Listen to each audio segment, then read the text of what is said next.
ஆண்டவரும் உலக ரட்சகருமாகிய இயேசு கிறிஸ்துவின் இனிய நாமத்தில் யாவருக்கும் என் அன்பின் வாழ்த்துக்கள். நன்றி செலுத்தும் வாழ்க்கை. ஒளியிலுள்ள பரிசுத்தவான்களுடைய சுதந்திரத்தில் பங்கடைவதற்கு நம்மை தகுதி உள்ளவர் ஆக்கினவரும் பிதாவை ஸ்தோத்தரிக்கிறோம். கொலோசியர் 1:12-13.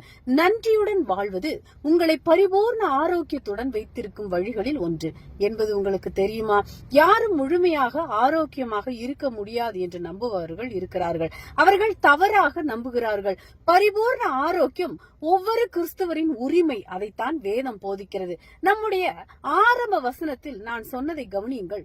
ஒளியில் உள்ள பரிசுத்தவான்களுடைய சுதந்திரத்தில் பங்கடைவதற்கு நம்மை தகுதி உள்ளவராக்கினவரும் பிதாவை ஸ்தோத்தரிக்கிறோம். உங்கள் வாழ்க்கை எப்போதும் நன்றி செலுத்தும் வாழ்க்கையாக இருக்க வேண்டும் என்று தேவன் விரும்புகிறார். ஏனென்றால் ஒளியில் உள்ள பரிசுத்தவான்களுடைய சுதந்திரத்தில் பங்கடைவதற்கு பிதா உங்களை தகுதி உள்ளவர் ஆக்கியிருக்கிறார். அந்த சுதந்திரத்தின் ஒரு பகுதி தெய்வீக ஆரோக்கியத்துடன் வரும் தெய்வீக வாழ்க்கை. கிறிஸ்து இயேசுவில் தெய்வீக ஆரோக்கியம் உங்களுக்கு கொடுக்கப்பட்டுள்ளது. மேலும் அதை நன்றி செலுத்தும் வாழ்க்கையின் மூலம் நீங்கள் பராமரிக்க வேண்டும் என்று அவர் விரும்புகிறார்.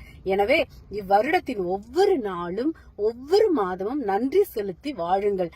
எல்லாவற்றுக்கும் எப்போதும் தொடர்ந்து நன்றி செலுத்துங்கள். அது உங்களை எப்போதும் ஆரோக்கியமாக வைத்திருக்கும். அல்லேலூயா. தேவனிடம் அறிக்கை செலுத்தும் போது நான் நன்றி செலுத்தும் வாழ்க்கையை வாழ்கிறேன். கிறிஸ்துவின் நீதியின் நற்பண்புகளையும் பரிபூர்ணங்களையும் வெளிப்படுத்துகிறேன். ஆவியின் மகிமையிலும் ஆதிக்கத்தில் நடக்கிறேன். நான் சாத்தான் உலகம் மற்றும் அதன் அமைப்புகளுக்கு மேலாக வெற்றியுடனும் ஆரோக்கியத்திலும் செழிப்பிலும் நடக்கிறேன். இயேசுவின் நாமத்தில் ஆமேன். இதை குறித்து தியானிக்க 1 தெசலோனிக்கர் 5:18, ரோமர் 8:10-11, 3 யோவான் 1:2. இந்த வார்த்தையின் மூலம் தேவன் தாமே உங்களை ஆசீர்வதிப்பாராக. ஆமேன். அல்லேலூயா. Praise God.